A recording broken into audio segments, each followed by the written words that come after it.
महाभारत के किरदारों को आज भी याद किया जाता है। दोस्तों, कौरवों की ओर से लड़ने वाले वीर कर्ण का जीवन सदैव रहस्यों से भरा था।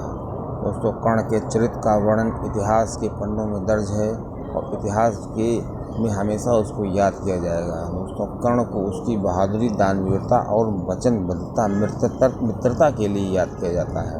दोस्तों, आज का वीडियो कर्ण के रहस्यों पर आधारित है और ऐसी जानकारियां हैं शायद ही आपने न सुनी हो। दोस्तों, अगर जानकारी अच्छी लगे तो चैनल ज़रूर सब्सक्राइब करिएगा। दोस्तों, कर्ण एक महावीर था और उसके जीवन में बहुत सी मजबूरियां थी, फिर भी वो अपनी मित्रता पर अड़िग रहा और अधर्म का साथ देता रहा। दोस्तों, कर्ण की छवि भारतीय समाज में एक ऐसे महायोद्धा के रूप में की जाती है जिसका जीवन भर प्रतिकूल परिस्थितियों के बावजूद भी वो काफ़ी संघर्ष करता रहा और उसके बाद भी वो अपने उद्देश्य पर टिका रहा। दोस्तों, एक बार जो कर्ण था वो हमेशा राजवंश में दुर्योधन की तरफ से युद्ध करता रहा। दोस्तों, कर्ण के जो रहस्य हैं उसमें सबसे पहला रहस्य हमने सेलेक्ट किया है कि एक बार की बात है जब कर्ण शब्द भेदी बाण चलाने के लिए बहुत फेमस था और वो जंगल में इसकी प्रैक्टिस कर रहा था।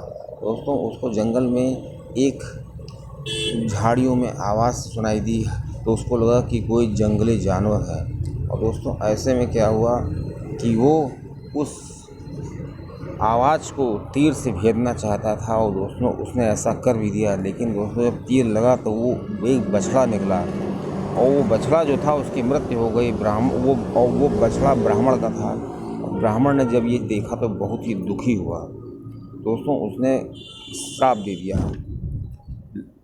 कर्ण को कि जिस तरह तुमने मेरे बछड़े को मारा है असहाय, उसी तरह असहाय स्थिति में तुम्हारी मृत्यु होगी। कर्ण ने उससे बहुत क्षमा याचना की, लेकिन ब्राह्मण ने तस से मस ना हुआ, क्योंकि उसने कहा कि यदि तुम मेरे बछड़े को जिंदा नहीं कर सकते हो तो मैं तुम्हें इस श्राप से मुक्त भी नहीं कर सकता हूँ। और बछड़े को जिंदा करना नामुमकिन था। दोस्तों, यही पहला श्राप था जो कर्ण को लगा था और उसकी मृत्यु के समय उसको बहुत ही बड़ा योगदान दिया। दोस्तों, दूसरा जो रहस्य था श्री कर्ण के जीवन में, जब द्रोणाचार्य ने धनुर्विद्या विद्या सिखाने के लिए मना कर दिया था तो कर्ण जो है परशुराम जी के पास गए और उनसे विद्या सीखने के लिए उनको राजी करने लगे। दोस्तों, परशुराम जी जो है अपनी धनुर्विद्या केवल ब्राह्मण को सिखाना चाहते थे। तो इस बार क्या हुआ कि कर्ण ने झूठ बोलकर कि मैं ब्राह्मण हूँ धनुर्विद्या सीख ली। जब कर्ण ने धनुर्विद्या सीख ली तो उसके बाद कर्ण जो था उसने काफ़ी समय बीतने के बाद वो जंगल में गए शिकार करने के लिए। तो जब वो जंगल में जा रहे थे शिकार करने के लिए, वहाँ पे उनको नींद आ गई श्री परशुराम जी को। उसके बाद वो परशुराम जी लेट गए इसके पैरों पर सर रख करके। दोस्तों, क्या हुआ, जब परशुराम जी को नींद आ गई तो कर्ण के पैरों में एक कीड़ा काटने लगा और कर्ण ने टस से मस नहीं किया अपना पैर, क्योंकि उससे श्री परशुराम जी की नींद उड़ सकती थी। लेकिन उस कीड़े के काटने से उनके पैरों में खून निकल आया और जब खून की बूंदें परशुराम जी को लगी तो उन्होंने कर्ण से पूछा कि तुमने मुझे जगाया क्यों नहीं।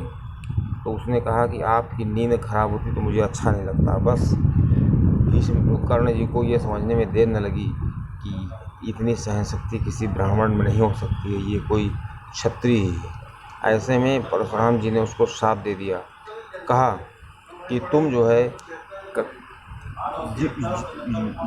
एक क्षत्रिय बन करके तुमने धोखे से विद्या ग्रहण की है तो ये विद्या तुम्हारे काम नहीं आएगी जिस समय तुमको सबसे ज़्यादा ज़रूरत होगी। दोस्तों, तीसरा जो रहस्य ये है कि इंद्र के द्वारा एक बार क्या हुआ कि इनको एक अमोघ अस्त्र दिया गया था। दोस्तों, ये अमोघ अस्त्र जो था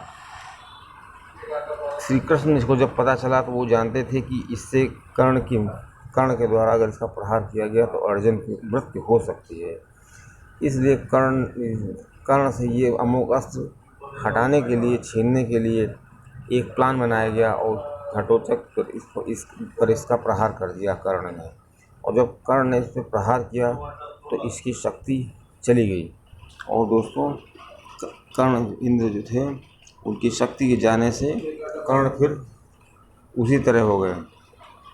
दोस्तों एक बार क्या हुआ, अगला रहस्य है, एक बार कुंती कर्ण के पास गई और उनसे पांडवों की ओर से लड़ने के लिए कहने लगी, लेकिन कर्ण ने ये कहकर मना कर दिया कि उसने जीवन भर तो जिसके साथ उसने उसका साथ दिया है वो उसी के साथ युद्ध करेंगे।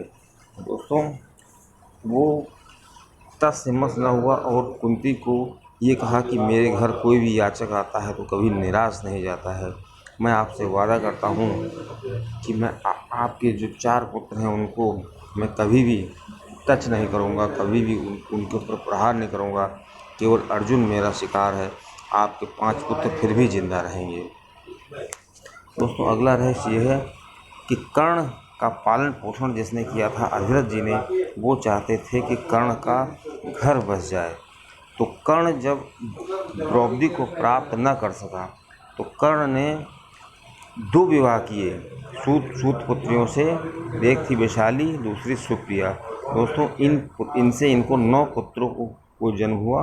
और 9 पुत्रों में 8 पुत्र जो थे वो कौरवों की सेना की तरफ से मारे गए।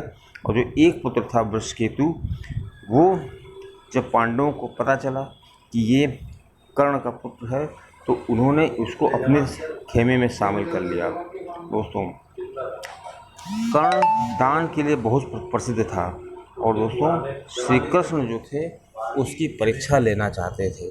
तो दोस्तों जब अंतिम समय आया तो जब श्री कृष्ण जी ने कर्ण के सामने प्रकट होकर के कहा कि मुझे दान दो एक ब्राह्मण के वेश में, तो कर्ण ने कहा इस समय मृत्यु के समय मैं आपको क्या दे सकता हूँ। तो श्री कृष्ण जी ने कहा तुम्हारे पास एक सोने का दांत है, तुम वो दे सकते हो। उसने दांत अपना देने लगा तो पत्थर से तोड़ करके दांत दिया। तो श्री कृष्ण जी ने कहा ब्राह्मण के वेश में कि ये खून से लथपथ दान मैं नहीं लेता हूँ। तो फिर उसने एक ऐसा बाण मारा कि आकाश से पानी बरसने लगा। उससे उसको धो करके श्री कृष्ण जी को दिया। श्री कृष्ण जी ने जब उसकी दानवीरता देखा तो उससे प्रसन्न हो गए और वर मांगने को कहा, अपने असली रूप में आ गए। तो दोस्तों कर्ण ने श्री कृष्ण जी से 3 वर मांगे। उसमें सबसे प्रमुख वर ये था कि वो चाहता था कि अगले जन्म में मैं वही जन्म लूँ जहाँ पे श्री कृष्ण जी हूँ।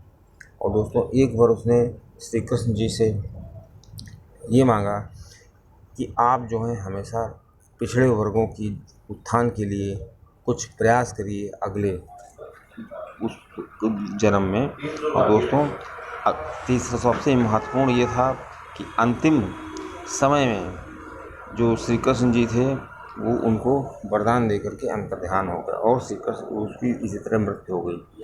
अगला जो रहस्य था श्री कृष्ण के द्वारा जब अज्ञातवास के खत्म होने के दौरान श्री कर्ण जी कृष्ण जी को छोड़ने के लिए आए थे। हुआ ये था कि श्री कृष्ण जी कौरवों को समझाने के लिए आए थे कि लड़ाई न करें और आपस में ज़मीन को बांट लें, थोड़ी ज़मीन पांडवों को दे दें। लेकिन दुर्योधन अड़ा था कि मैं युद्ध के बिना एक सुई की नोक भी लड़ाई नहीं दूंगा। दोस्तों यहाँ पर भी